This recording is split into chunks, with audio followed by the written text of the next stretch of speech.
Cool. Can everyone see the stopwatch that I have projected on my share Yes. screen? Okay, cool. So without further ado, I'd now like to call upon the Prime Minister to open the case for the proposition side.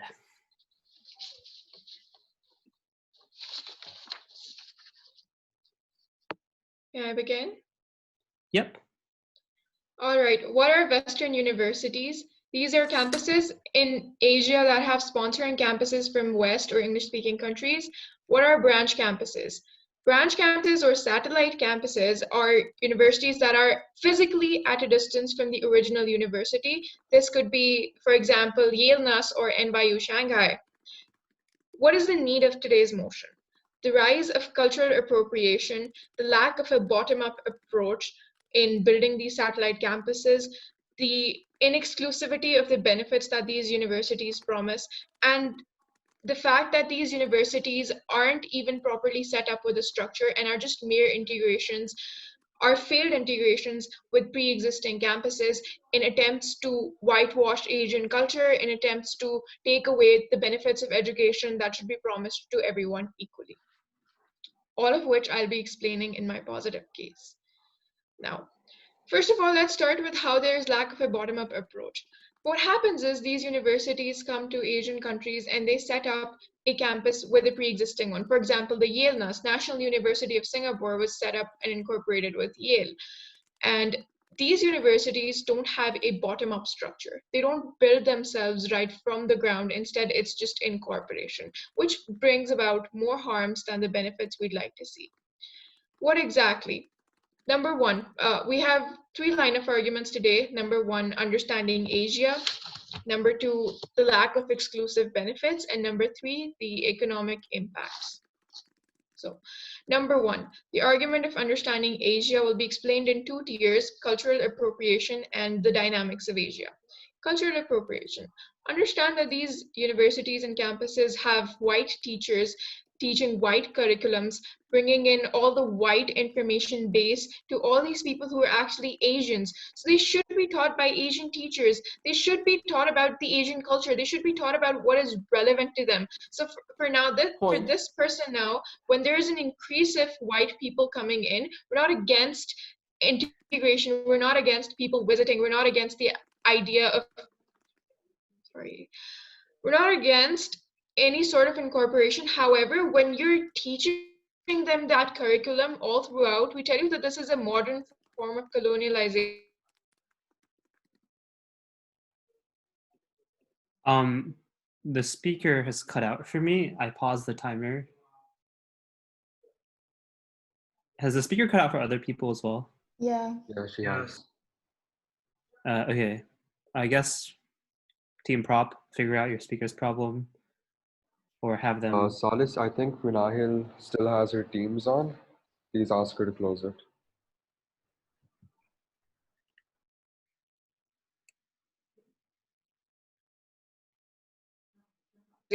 Of colonialism, because your culture is not going to take precedence. Minihil, can you hear me? Everyone respects So the Prime Minister is cutting in and out. Can you notify the Prime Minister to stop her speech for a moment so I can inform her that she needs to start again at approximately 2:30?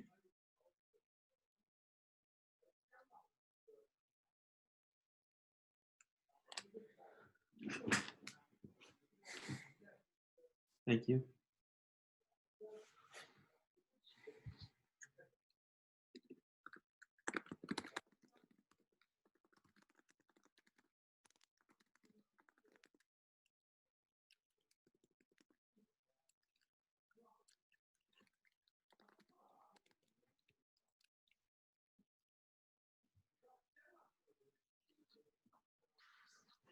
I contacted her. She's reconnecting in like a minute or so. Really sorry.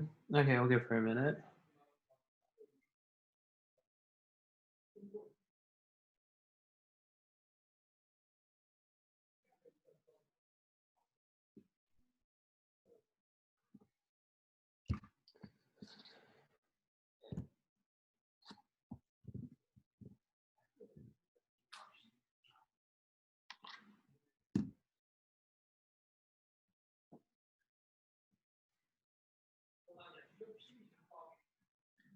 She got kicked out from Zoom. She's rejoining. She needs her invite to be accepted by the technical team, and we're waiting on that. Okay, perfect. Yeah, we can just wait.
Hi, is the Prime Minister? She has rejoined. And the invite has been accepted. She's just being moved to the breakout room. Can you hear me? Yeah, hi, I can hear you. Okay, the app crashed completely. I'm so sorry. It's okay. So Thank the you. time was 2:30, as you can see on the screen, and the place okay. where I last heard you was when you said that you guys aren't against integration, but when you are Oh. teaching people the All right, curriculum. all right, Okay, all right. cool.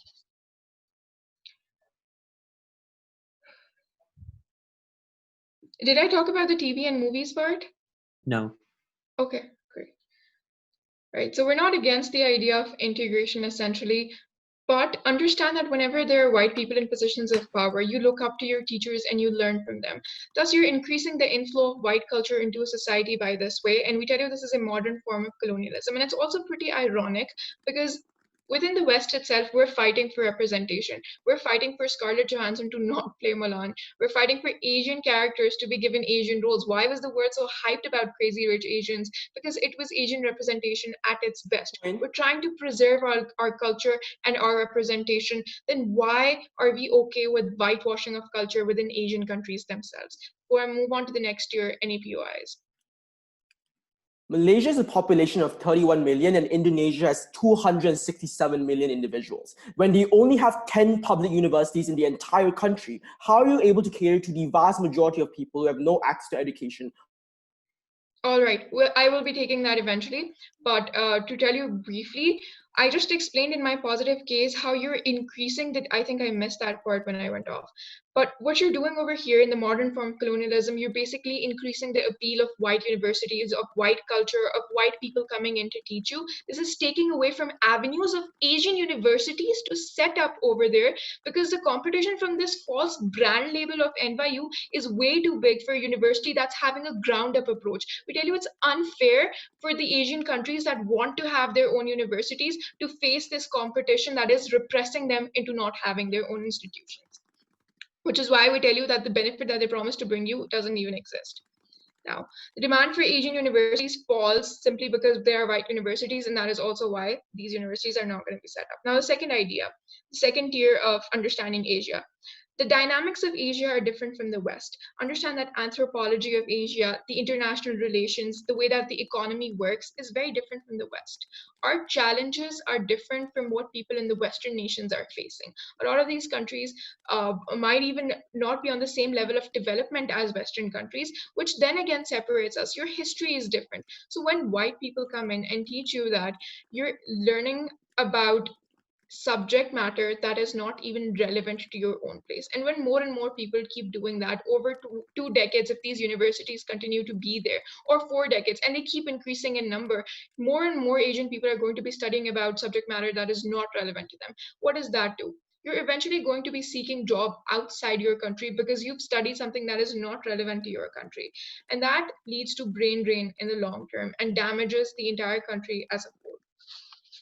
Furthermore, it draws away attention from subject matter that is actually relevant to the country. The second idea, the second line of argument is how they do not carry the exclusive benefit. Understand that these universities are disconnected from the main campus itself. Their academic infrastructure is different from that. So even though they're teaching the same white curriculums, there is no promising that they're going to live up to the same brand label name as NYU itself. And the example of that is 36 failed international campuses in recent times. We tell you it's an embarrassment to the sponsoring university itself. It's an embarrassment to people over there. It's basically proof of how these universities are not sustainable in of themselves, except for large ones like, for example, Yale or NYU. The very top tier ones are the only ones that have been able to sustain themselves. And even then, the benefit they bring to you is very limited. This is the additional harm. What happens is these universities, though cheaper than the sponsoring campus itself. So even though Yale NASA is cheaper than Yale itself, it is still relatively more expensive than the universities in Singapore itself, right? What does that do? It increases the socioeconomic disparity that exists, because even if these universities are providing you with excellent form of education and living up to the standard of their sponsoring campus, we tell you it's only limited to the very rich people, the higher strata of society, because poor people cannot afford these. They don't rely on government funding. In other countries, in these countries, the government universities that exist, they rely on government funding, which makes education accessible for all people. So over here, if you're elevating the standard of education, you're also making it accessible only to the rich people. So not only are you taking away avenues for Asian universities to set themselves up, you're then restricting education only to the rich strata, which is why we tell you this is an additional harm. It is not bringing any benefit. In fact, overall, all it is doing is harming the society. Now, we tell you it is irresponsible branding, and the exclusive benefit that opposition might try to promise us of integration of cultures, of bringing in diversity and inclusivity, we tell you that is also not an exclusive benefit, because if you want to learn more about Shanghai, for example, you would do so more by going to a University of Shanghai itself rather than going to NYU Shanghai, where the curriculum is white, where the teachers are white, where the entire academic infrastructure is white.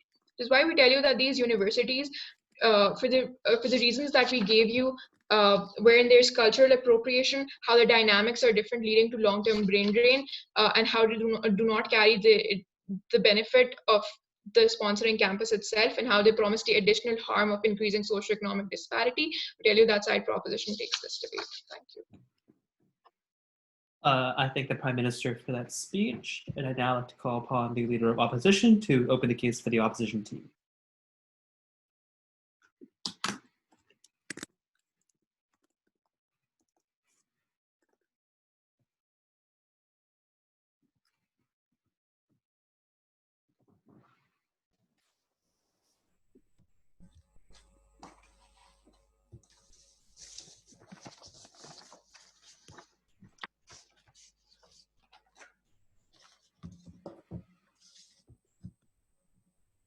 Chair, when governments are woefully inadequate in providing education, which is a basic human right, we think there is absolutely a justification for there to be alternatives. I think side of proposition was extremely convenient when characterizing who exactly would be choosing to go to these universities and how they would make these decisions. It was never about the uber rich, because those individuals would have left the country in the first place. It was about the middle class, the inaccessibility of education, and how they would be uplifted under our side of the house under status quo. What do we believe in? We rather support this trend. We think it takes place in countries like Vietnam, Indonesia, Malaysia, developing countries that often don't have the infrastructure to set up adequate universities themselves. We still support governments having public universities, but we think that under status quo, there's simply no political capital or incentive for governments to invest adequately in those sorts of things. A few rebuttals. The first and main part of their case was just about how you whitewash Asian culture. I think this is extremely absurd for a few reasons. So firstly, culture is just not one or the other. Like, you can still go home, you can still preserve your culture. I think it's also kind of like patronizing to assume that people in developing nations are unable to distinguish what is right and what is wrong, and also what about preserving their culture. But following their very analysis, if things like medicine, if those innovations came from other countries, then under their side, they would simply not have those innovations altogether. I think that culture is very important in building upon one another. It's not simply as clear-cut as they say it is. Individuals can still preserve their own identities. They then go on to tell us, oh, this material won't be relevant to these countries because it will be all about whiteness and white history. Look, I think that that would not necessarily be the case, and they didn't actually illustrate to us what this would look like. But I think universities are quite wise in tailoring their curriculums, the current needs of the people, because they're necessarily for profit, and they would necessarily want to make their curriculums as tailored as possible. Under their side of the house, what they want is just an absolutist nation that does not trade with other people, that would not interact with other cultures. We think that's extremely important. They then say that Asian universities would get suppressed, which is quite confusing, because what I wanted to ask them is, would they stand for foreign universities that came from Asian countries, for example? But we think that they gave us no reason as to why they would necessarily lose out, besides this idea of whiteness, right? We think that actually the competition that comes from different universities in terms of things like prestige, in terms of things like having lower prices, is good, because it creates better sort of competition, and people have a right to choose what universities they want to go to, regardless of whether that's a Western institution or not. Finally, they tell us, oh, it's going to be relatively more expensive. Therefore, this will create some sort of socio-economic disparity. They never gave to us actually like a change mechanism as to how this would happen. But we have to clarify to you that this is about the middle class. It was never about the uber rich somehow getting into these universities, because those individuals would have left the country anyways. We think that it was never to the extent that they said it was, but even if so, we would rather the middle class getting uplifted and thereby being able to contribute to the economy in the long term, allowing everyone to get a better standard of living. Two arguments. Firstly, why it's principally illegitimate to oppose alternatives when the government provisions are extremely insufficient, and secondly, how we're able to uplift communities. I think the first thing that we have to know, and this is a characterization that is extremely important, is that Asian countries are extremely constrained in the way that they're able to fund public education systems. The reason for this is because they're developing countries with limited budgets, with a large booming population. They often have to focus on other things like healthcare and welfare. And at the point at which they fulfill the basics of education, I think that oftentimes they often focus their funds on things like industries, on things that people now immediately need to strengthen the economy. For example, manufacturing industries. If Malaysia didn't export palm oil, I think it would be in a much worse situation than we are today. Governments intrinsically need to focus on these things. But furthermore, I think they often lack incentive to invest in universities because they're a long-term policy that won't be able to benefit them within their current election cycle. All this means that there's, firstly, like extremely lacking in the number of universities. So for example, in Malaysia, we only have something like 10 public universities in a country of 31 million people. Secondly, I think this means that the quality of universities often isn't very adequate. So this means like not having sufficient teachers, having one lecturer teach a hall of like 1,000 students. These are things that means that the education that individuals get is often inadequate. Thirdly, they're just placed in often places where political capital and big cities are concentrated. So other areas are often uncatered to. The conclusion of all of this is that the education system is inadequate. It's simply not being able to give education to the most amount of people and to the people it needs. So this means that individuals necessarily get excluded from the system, are left with a high school education, and are unable to pursue jobs that would get them better salaries and better living conditions in the future. We don't think this just affects. We think this affects both the poor and the middle class necessarily because of the limited resources. then why do we think that this is principally just to provide alternatives, right? We think that we don't oppose private healthcare or things like transport that is funded by private institutions because we recognize that the state simply cannot do everything themselves, and they're often inefficient in doing so. If tertiary education, and education in of itself is so important, if it guarantees you a future, it makes you more competitive in the job market, we would argue that individuals principally have a right to access alternatives. We don't see why they would oppose that under their side of the house. Any PYs before I continue? No? Okay. Secondly, why we uplift communities. I think that's important to realize that firstly, the poor will likely be neglected by these systems in the first place. But secondly, I think that also gives the poor more opportunities because at the point at which middle-class individuals go and pursue these educations, there's now more space and provision of resources for poorer and more underprivileged individuals to enter these public universities. I think this also leads to the larger upliftment of a large and growing middle class within these developing societies. Why? Firstly, because unlike the characterization that they gave us, we think these universities are actually highly accessible for a few reasons. Firstly, they often cater to undeserved markets. So for example, the University of Nottingham is not in the capital city of Kuala Lumpur in Malaysia, but instead in places like Perak. Secondly, they have extensive risk calculations and often adjust their prices to the area. So if they were truly as expensive as the proposition says they would lose money because the average middle-class individual would not be able to afford going to these sorts of unis. So yes, they're often extremely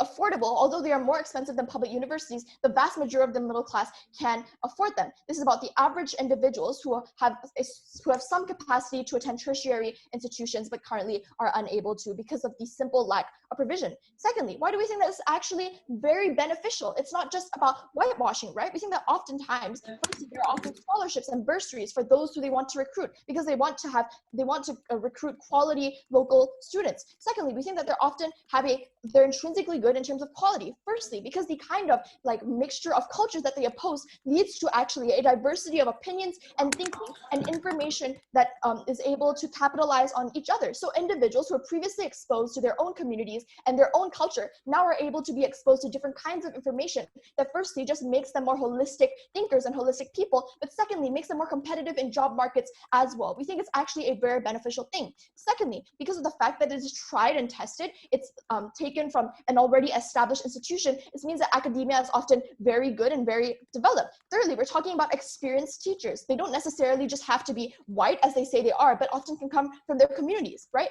Often can be Asian individuals as well. These teachers are likely to be more experienced simply because of the time they spent teaching and simply because of the institution in of itself. This means that these middle-class individuals who are now able to get degrees, and degrees with more prestige, degrees that can get them better jobs in the future, are now able to channel these funds back into their communities, are now being able to set an example for the rest of society and ultimately lift it up of the developing status it is currently in. Don't let side proposition get away with telling you just because these are Western institutions, that means they're intrinsically bad. They never gave us any structural reasons as to why it was so. But we told you at the point at which governments are inadequate in providing for these individuals, for the poor and for the middle class, we thought it was principally just to do so, and we thought we could give them a better shot at life. So proud to oppose. I thank the Leader of Opposition for that speech, and I'd now like to call upon the Deputy Prime Minister to continue the case for the government team.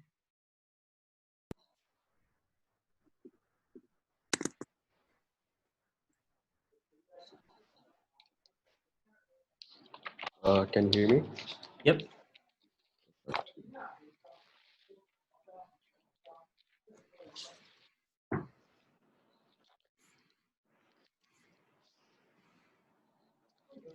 With permission.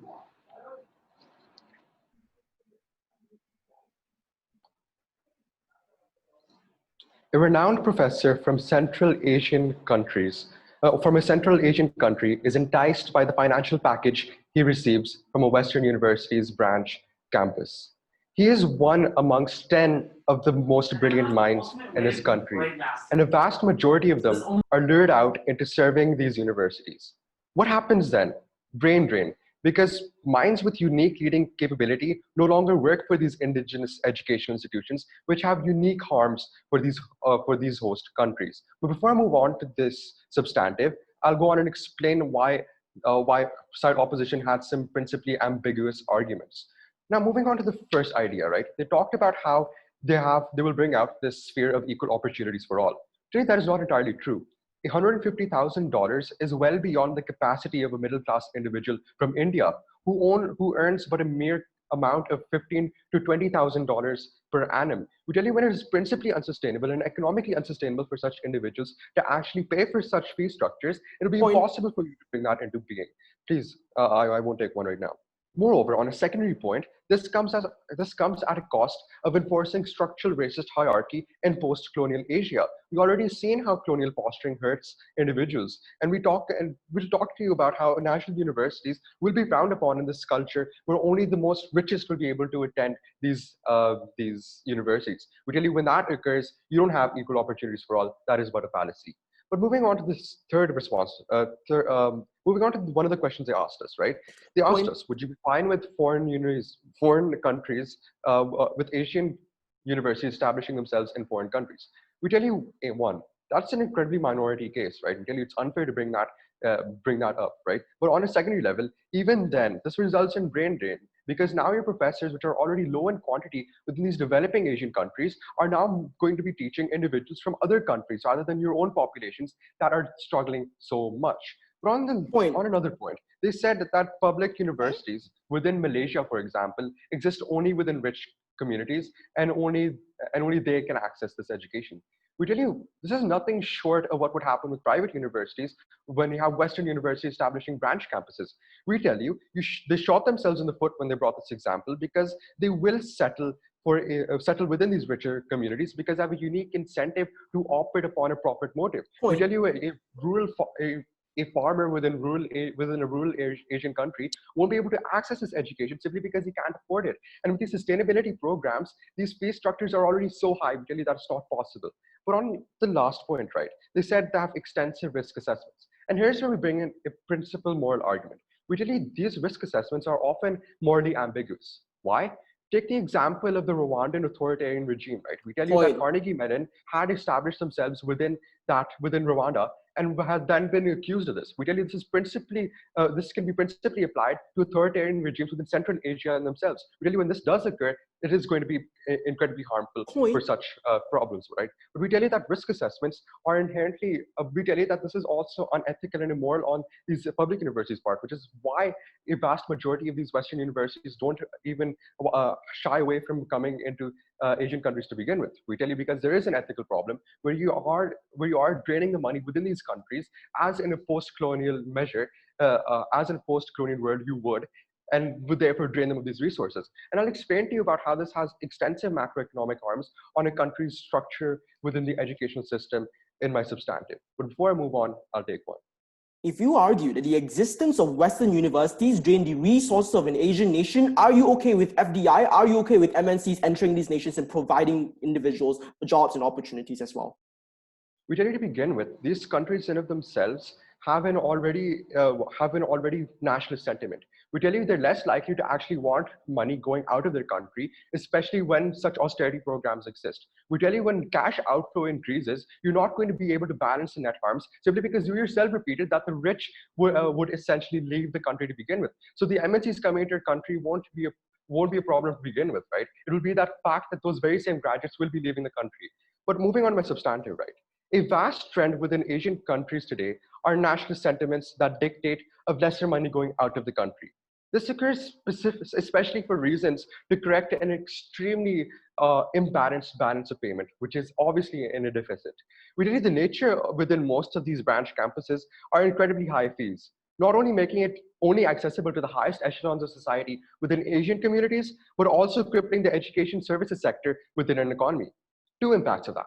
Firstly, the quality of teaching presented to Asian countries decreases because the middle class cannot afford universities with the best professors. We tell you on a secondary level, it cripples the national education structure as cash outflow results in there being net harm in constructing national universities and providing grants to students to study within these national universities, which would go to the underprivileged. We tell you because of the fact that you're negating the possibility of this ever occurring, you're never actually for equal opportunities for all. But on another level, on a comparative, note how a trade-off on supplementing a crippling education sector can never equal a better quality of education. Within a myriad of Asian countries, concerns on human rights exist, and there are already restrictions on academic freedom. We tell you this stifles out all the freedom and progressivism and diversity that opposition would claim they bring. Why? Because they never would be able to speak on problems when they're legally prohibited to do so. On another level, this constructs a disincentive for them to do so anyways, because when your operation is at risk, you won't do so. And that is when an example like Carnegie Mellon in Rwanda comes in, because to sustain themselves, they'll go any length, even when it comes to supporting authoritarian regimes. That is not the way to go. But on a secondary point on how this affects the education sector within a country, note how this has a unique impact on indigenous research. In the status quo, most developing Asian countries have an infant research structure. We tell you this means that countries like Pakistan, indigenous universities like NUST have only recently started research programs the previous decade. We tell you they will no longer have the ability to operate this. Why? Because now these countries no longer have their own research structure, which gradually means that you will rely upon these two to three Western university campuses that have brought into your country, because they themselves will now have the ability to carry out such researches. But on another level, because of the fact that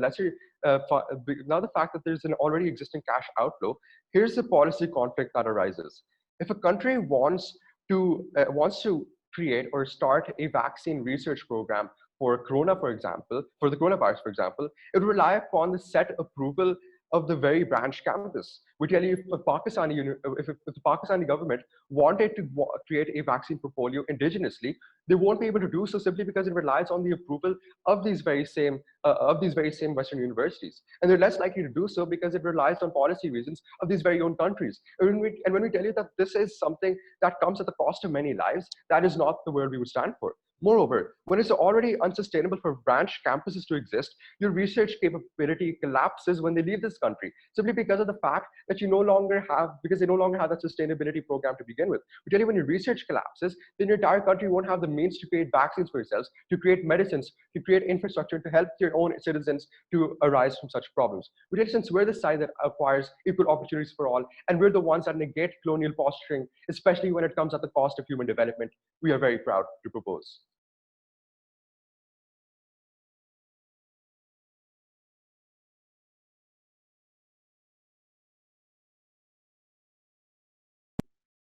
So I thank the DPM for that speech. I'd now like to call upon the Deputy Leader of Opposition to continue the case for the opposition side.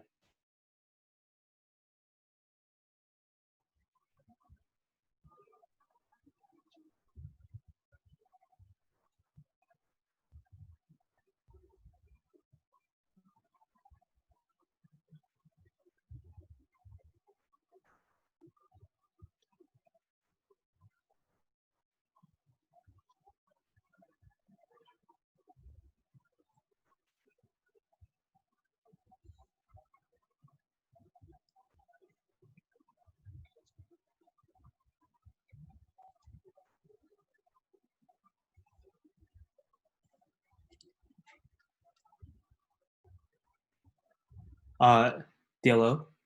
Yeah. I recognize that a lot of material coming out from the side of government is contingent upon the fact that apparently these universities aren't affordable to the average middle class citizen. I think this is blatantly untrue, because recognize, if you look at a lot of universities like Western branch universities in developing countries, I don't think Singapore is still an example, simply because I don't think they're a developing country. I think they fall under a more developed country, a first world nation, where there's a high income bracket. But recognize in a lot of other developing countries, like Malaysia, for example, a lot of like Western universities, for example, Curtin, Nottingham, Harriet Watt, the way in which they brand themselves within these countries is saying that we offer you a Western degree at a fraction of the price. So if you look at the pricing, if you want to take a degree in the UK, for example, it's probably going to cost a few $100,000. But recognize within these countries, you can finish it off within even $100,000. We think this is a fraction of a price for the same degrees. And And in a lot of developing countries, there's a rapid rise of the middle class. This means that there's a huge number of individuals entering the middle class who prioritize a good education, but oftentimes are limited when it comes to finances and when it comes to their financial constraints, which means that they can't afford a degree overseas, but they also can afford some form of private education. There's a large number of individuals who fall within this bracket who want that good education, but simply don't have it, simply because public universities structurally lock them out for several reasons. Number one, within a lot of countries, public universities tend to have very small branches, tend to have very few branches around the country. These branches tend to be within the capital cities where there's most political will. Secondly, these universities oftentimes tend to be severely underfunded, but also they oftentimes prioritize the most vulnerable, which looks at taking into account your parents' financial status, for example. So oftentimes they prioritize the poorest of the poor, and your middle class are structurally locked out of these universities. In some countries, there's even policies where if you're a they prioritize the majority race. So in Malaysia, for example, if you're a Bumiputra, which is a Malay, you structurally get more entrance to public universities. Hence, a lot of middle class individuals are structurally locked out of public universities. They and can still afford some form of private universities. What do they do then? On our world, we think there are far more university options for these individuals to be able to access, because recognize empowering the middle class should be a priority in developing nations simply because they are our biggest assets. But also, we say that if the side of government wants to argue a rise of private universities hampering Asian universities, for example, recognize number one, there's a severe lack of Asian universities investing to begin with. So like in Malaysia, you only have one or two Chinese branch universities who have transferred over, but the majority still tend to be Western universities, simply because there's a lack of funding from Asian countries, simply because they're all developing within their own country and they have less of an incentive or less of a capability to transfer over. But also, I just don't think this will hamper their ability. So if at any one point they do have the funding, I still think there's a niche market that they can target. So for example, in Malaysia, you have the Zaman University in the country, which directly targets individuals who want to learn the culture or individuals who are Chinese speaking within the country. So I think there will always be a niche market that they can target. Also, other Asian universities can also come into the market saying they're slightly cheaper, and this creates a good competition within. So I don't see why a rise of private universities is necessarily bad, because if the argument is that private universities are expensive, having more of it all targeting niche groups of people. So for example, an Indian university comes in targeting the Indian population. All these things are good, simply because you have more competition means more access for people and becomes more affordable, simply because there's not just one or two universities, but there's a lot of options for people to choose. The market is more saturated, individuals have more choice. But also, I think a lot of their arguments saying that there's a brain drain just doesn't make sense, simply because if you look at it this way, a lot of times people in the middle class somehow, like for example, as people in Malaysia, for example, sell their property, sell their assets, take loans, and eventually go overseas. There's a lot of individuals in the middle class who do this simply because they want to access the quality education. On our world, we have more of these people being able to access the education within the country. I think this means brain drain is just far worse on their world, because a lot of times individuals somehow try to go overseas, but on our world, we're able to capture more people because we're giving them cheaper alternatives which are more affordable within the country, so they get the same education, just that it's within the nation, and they're able to then find job opportunities within the country as opposed to having to somehow go overseas. Also, I think these private Western universities coming to the country and offering things like scholarships or bursaries or funds, because recognized in Malaysia, a lot of private Western universities offer like 50% scholarships, like just across the board, a lot of times, because they're able to afford to do this and they want to capture local talent, means you have a lot more local talent studying within the country. They say then to this, that apparently what you study isn't relevant to the Asian culture. I just disagree, simply because I don't know in what field of study you need to be able to study your Asian culture, because recognized in things like law, engineering, other things, the degree itself is very specific to all the knowledge you're learning, and it's a general course, and I'm unsure as to where you need to specifically learn your culture, or where they're able to like put in Western culture that makes you like this deprioritize your country. Recognize there's a lot of individuals within these countries who eventually go overseas or study in private universities, but still very deeply care about the issues within their countries simply because they have nationalistic rooted sentiments, as they themselves say. In fact, we say this is a perfect counterbalance to this. If it's true that individuals oftentimes live in very nationalistic echo chambers, being able to go into the being able to access some form of counter narratives, they say, oh, it's all locked down because the country has like census, for example, but it's just the interaction with your lecturers, for example, or interaction with other people from around the globe. Just recognize these universities also have more international intake. All these things means you're more exposed and you're able to see a different view from your country. So for example, a student that goes to a private university meets more international students and can understand specific problems that the government has censored in the country, for example. All this exposure is far better when it comes to giving counter narratives to students and making sure they are more exposed. But lastly, I just want to say that on our world, we don't hamper the individuals who are poor ability or the public universities growth. Recognize as already limited capital, political capital for governments, we merely give opportunities to the mass majority of individuals, and we make it far more accessible because recognize universities have a direct incentive to make it accessible to these individuals, and hence I think we're able to target a lot of middle class and give them the education that they want. If it's true that a lot of more individuals have more competitive degrees, plus recognize a lot of Western private universities are more credible. Also, they don't start from the bottom, so they have a lot of existing structures where we're able to feed off these individuals or come up with competitive degrees. I think they're able to grow these sectors within their countries. Plus, they have a nationalistic sentiment where they want to give back to the country. I think this is when everything grows, and this is when things become better for developing countries. Proud to oppose.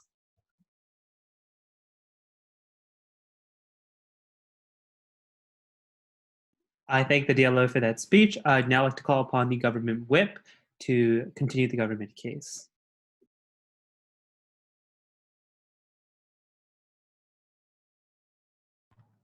Hello, can everyone hear me and see? Judge, can you? Yeah, I can hear you. So, with permission, wait 1 second, let me just set my timer.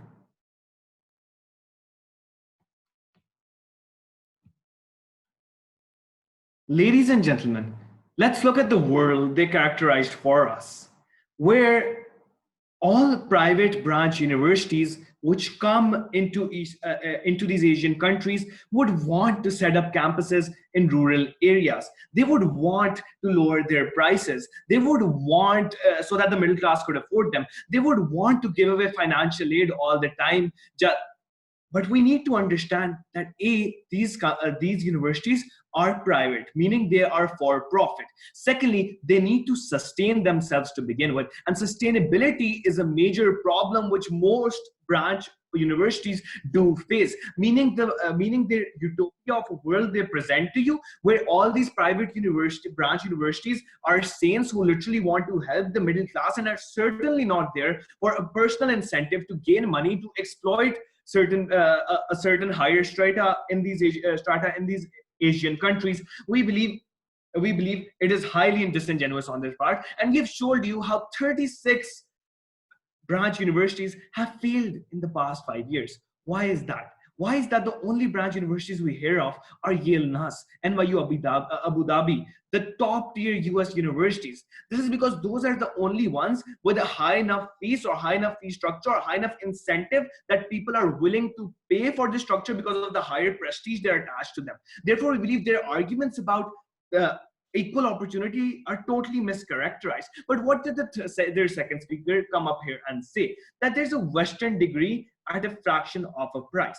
We tell you, fine, even if we concede that it is at a fraction of a price, which we have actively shown you it isn't, even if we concede, you're also compromising on the quality of education, because these universities don't have that big of a quota to actually invest in these universities, meaning they'll provide you a degree with a name on it. Yes, but tell me, what do you really want? A degree or a proper education? We believe these universities use their prestige to compromise on the quality of education they provide in these Asian countries.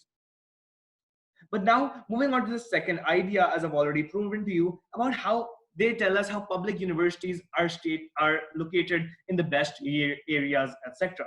Tell me why private branch universities wouldn't also be placed in the same urban capitals in these Asian countries.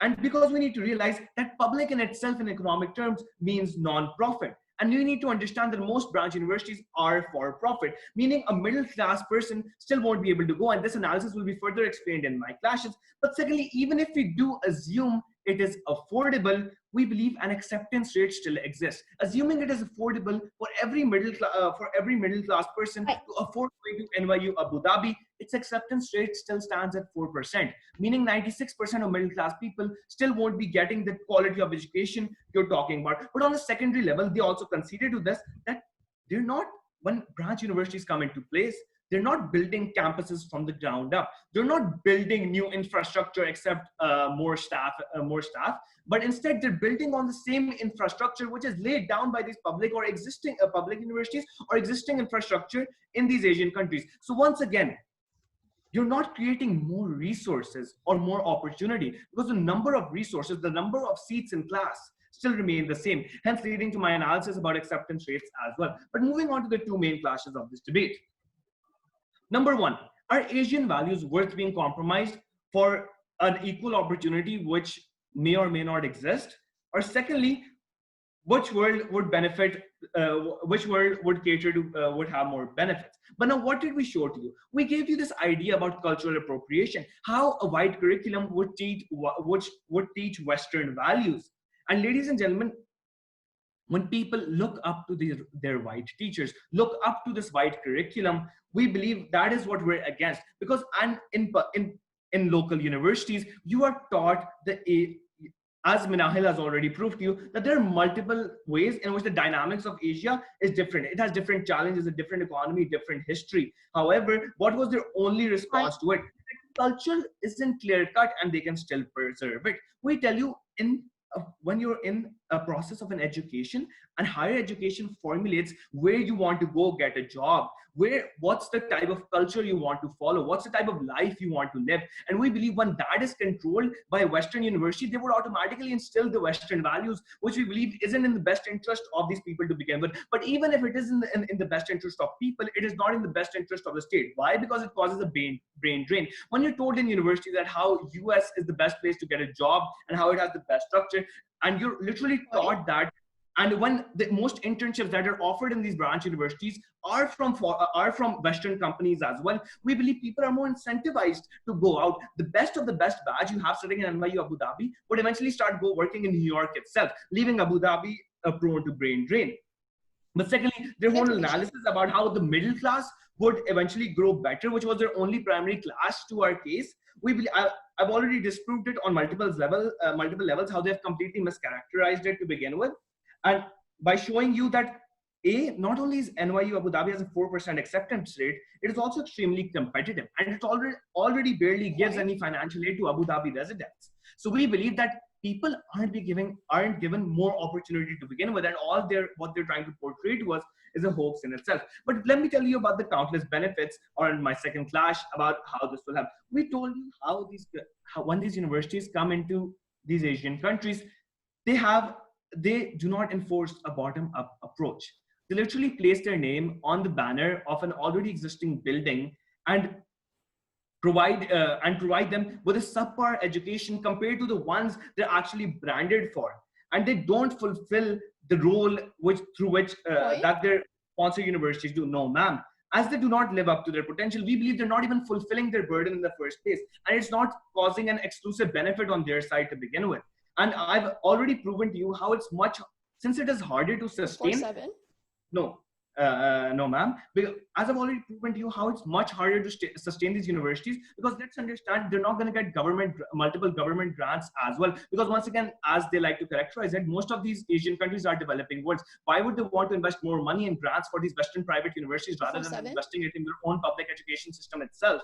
But other than that, their opportunity about the point about equal opportunity, and let's end this once and for all. And we prove to you how only the richest, how only the richest can afford this education to begin with. Because understand, like universities such as CMU in Qatar have a sort of monopoly where they know the best of the best students would want to come to their university, and also the ones who can afford it. When there is a monopoly on education, we believe prices would already rise. But even in a world we agree that yes, they aren't.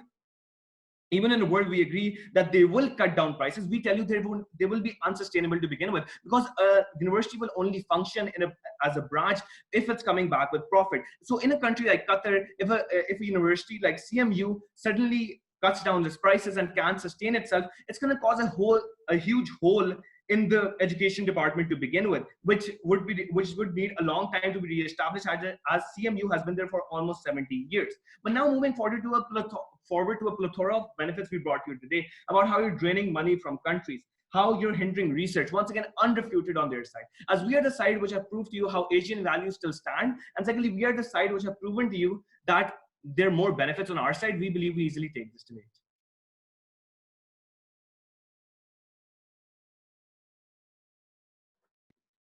Hi, so I thank the government whip for that speech, and I'd now like to call upon the opposition whip to continue the case for the opposition team. Give me a second, I'll arrange my papers. No problem.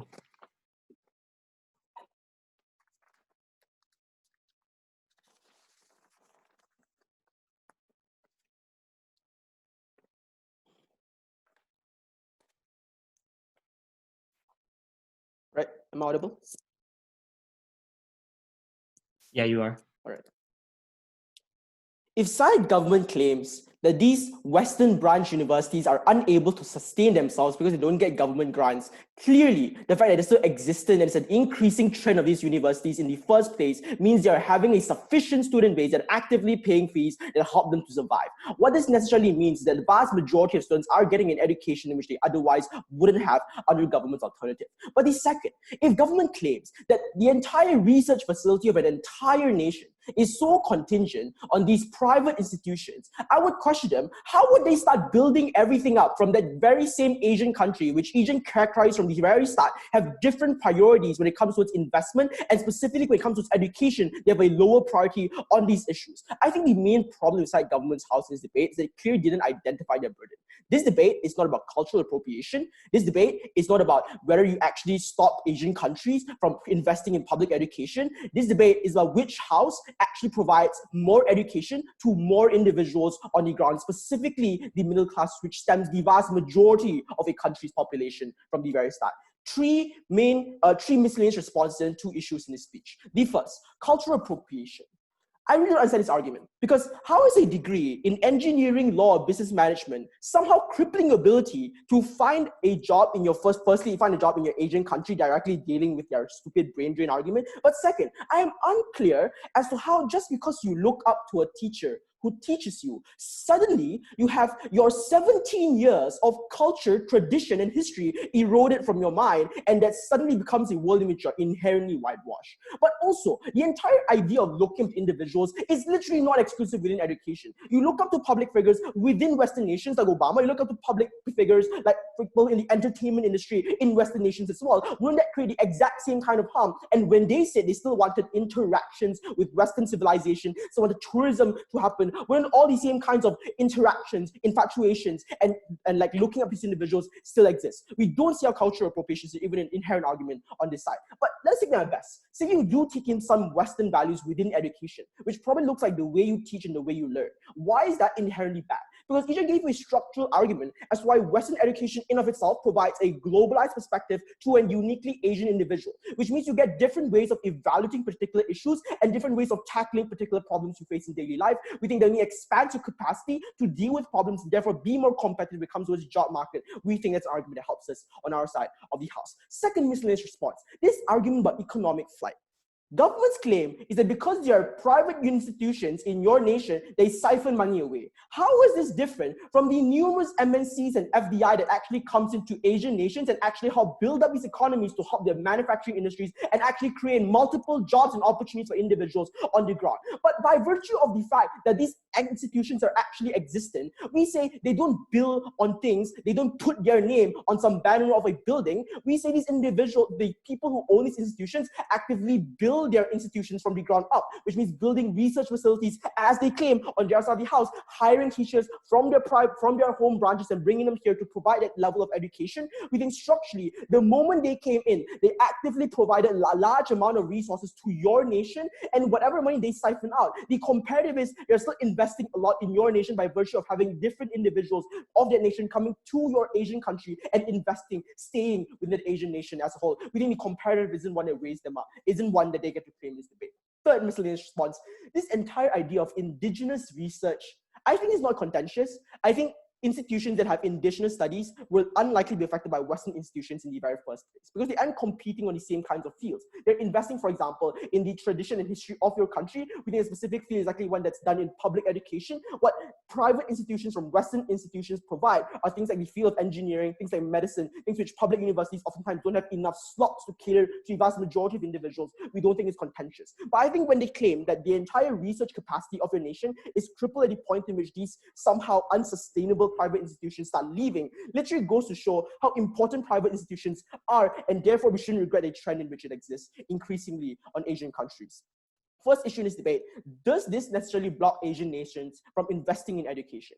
The entire argument from government is that the trend stops Asian nations from building more public institutions. This is a straw man that had unfounded premises from the very start. We said that Asian nations do invest in education, but oftentimes it is inadequate and insufficient to cater to all individuals within their society.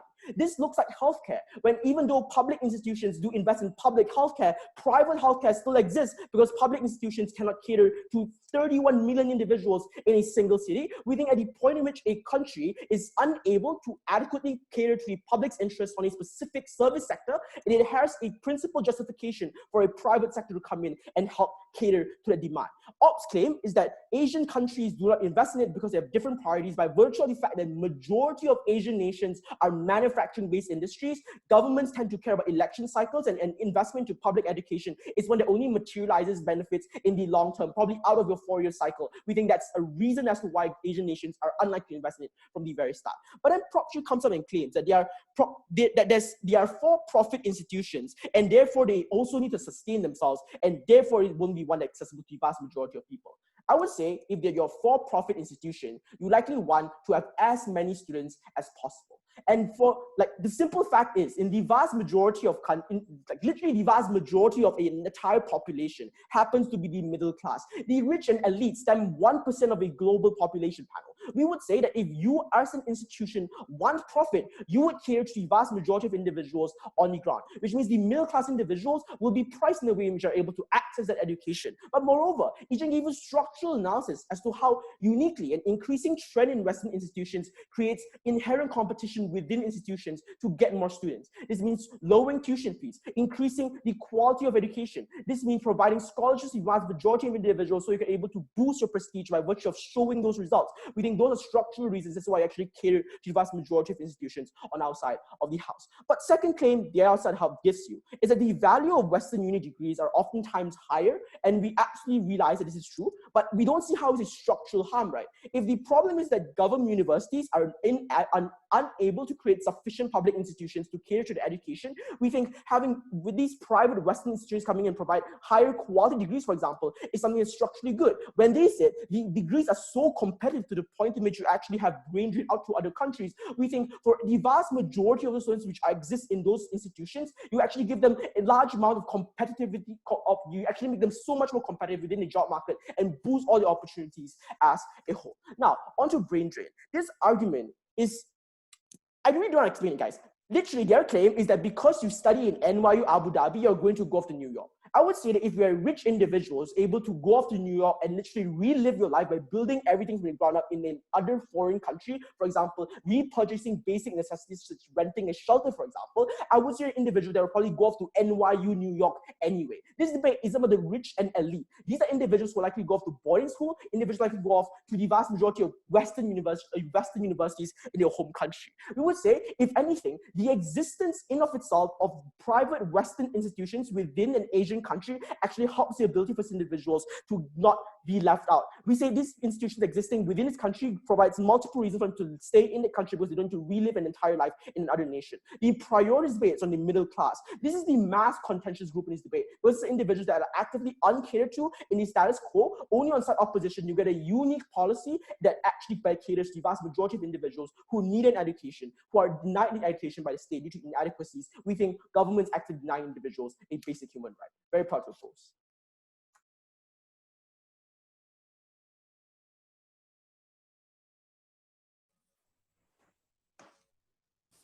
I thank Op Third for that speech. I now like to call upon Op Reply to conclude the case for the opposition team. It was extremely unfortunate that Proposition kept spouting some unsubstantiated facts, that they kept spouting the names of universities and assertions, but they failed to engage with the unfortunate reality, which is that governments are simply inadequate in providing for the vast majority of individuals, the vast majority of average middle class people who we told you time and time again were so important for the development of the country and why we would rather care about them. I think there were three main questions in this debate. Firstly, I think it's just a wash, cultural dynamism, but we have engaged with it anyway. Secondly, on class impact. And thirdly, on whether these universities were actually empowering in any way.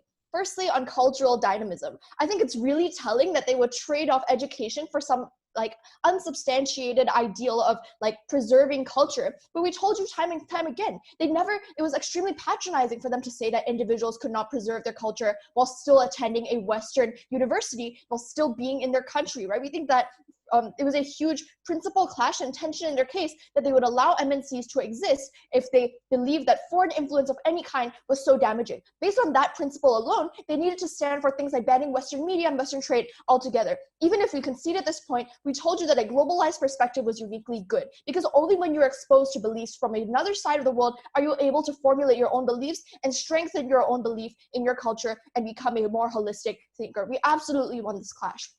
Secondly, on class impact, I think a main contention within this debate was, is this affordable? They said they have a profit incentive, therefore they will like try to make it as expensive as possible. I think businesses don't work like that. A business model tries to maximize its profit by making things affordable, by balancing that with the most amount of students that they're able to get. It's not just about charging one or two students a high amount of money, but rather get more. But even if they were unaffordable, that absolutely crippled all of their harms, because that means that none of their harms about cultural appropriation ever existed in the first place. Finally, we think that they said, oh, it's going to be the uber rich at first. We don't think so, because, and they recognize too, at the point of saying strategically shifted to say, no, wait, acceptance rates are low, so this won't have a large impact anyway.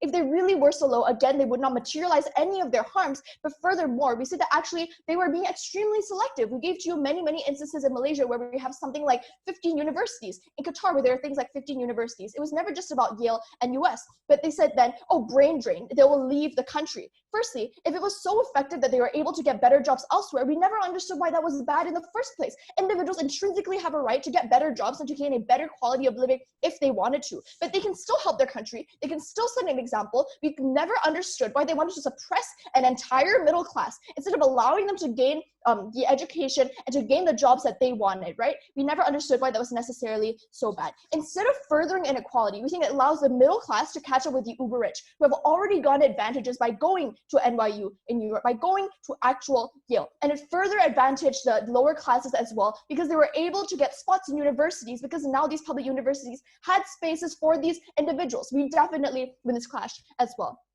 Finally, on whether this actually empowered people, whether these universities were good, they told us this is subpar education. It's not fulfilling the purpose. It's unsustainable. But if it really was so, how could all of a country's research be predicated upon these universities? They never engaged with any analysis about why public universities are infinitely worse. We told you that a profit incentive meant that they're likely to be good. They're likely to have experience. They're likely to uphold an existing reputation. Instead of throwing around examples where we were unsure about their credibility, they should have given a structural analysis as to why they would be bad. But at the very least, we think that because of the fact that they're for profit and they're not motivated by political incentives and they actually had resources to invest into these universities, at the very least, we would get an alternative that was better, or at the very least, we would just get more universities in the first place, even if they were on the same level as public universities. Choice was something that we pushed from the very beginning. Because we told you that exposing yourself to more cultures is good, because we told you that this would uplift the middle class in a meaningful way, you should go with side of opposition.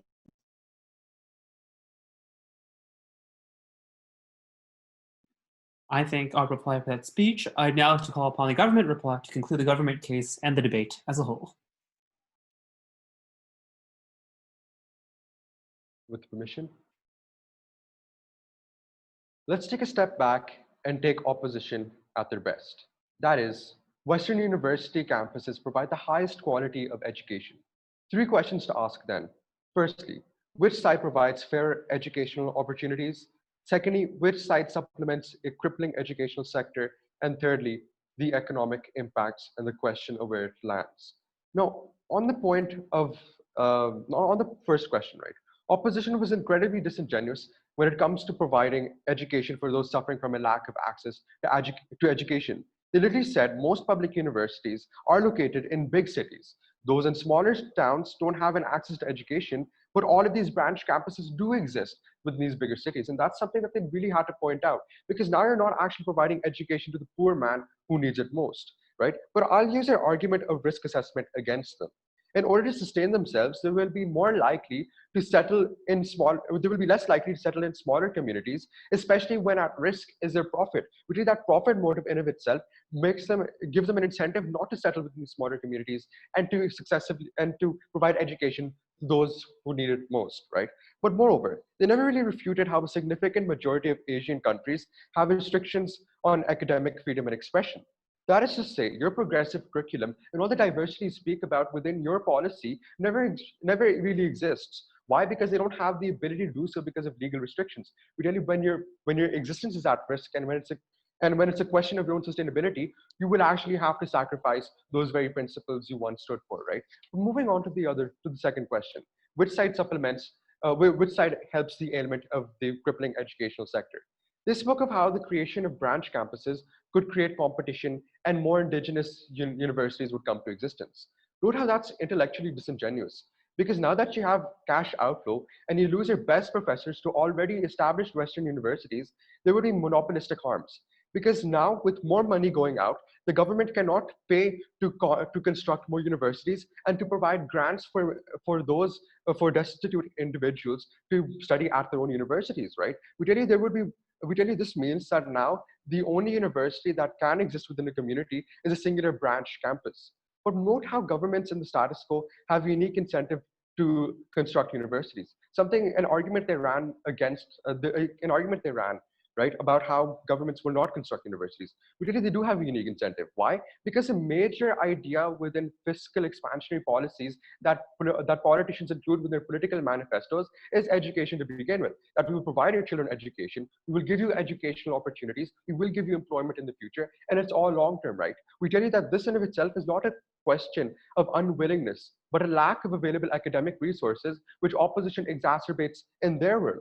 But they also never really understood the entire idea of the moral ambiguity that surrounds their subsistence. We tell you when we give examples of how they're both authoritarian regimes within Rwanda and Central Asian countries, that the fact that Carnegie Mellon had to support the Rwandan authoritarian regime for them to sustain themselves is a question of morality. We tell you when that does exist, it has more net harms than it does good.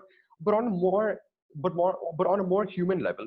We tell you the fact that there are more economic harms, the fact that you are experiencing brain drain in a country that already lacks certain resources. You'll have a lesser amount of ability to self-actualize and actually create a more sustainable educational sectors. We tell you the fact that we tell you because of the reasons that they do not support certain smaller communities, and that the main burden that we recognize throughout this debate was the fact that they would provide equal and fair opportunities did not stand in their world. We provide that on a greater level when we have the government construct universities, and how there are indigenous communities, indigenous universities that come out to begin with. We tell you it's no surprise that third opposition used ad hominem attacks to sustain its arguments, because obviously most of their argumentation was intellectually disingenuous. Very proud to propose.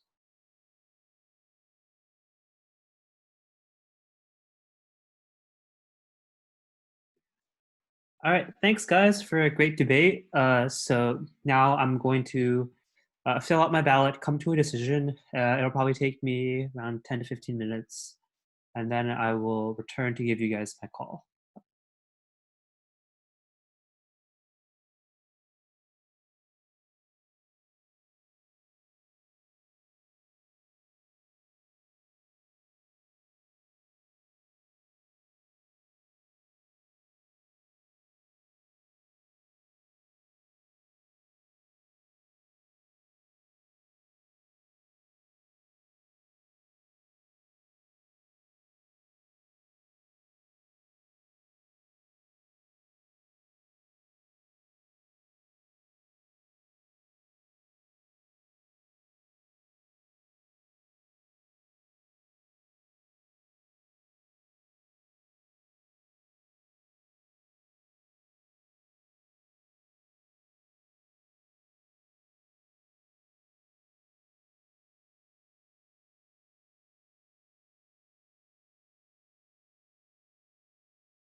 Judge, can you hear me?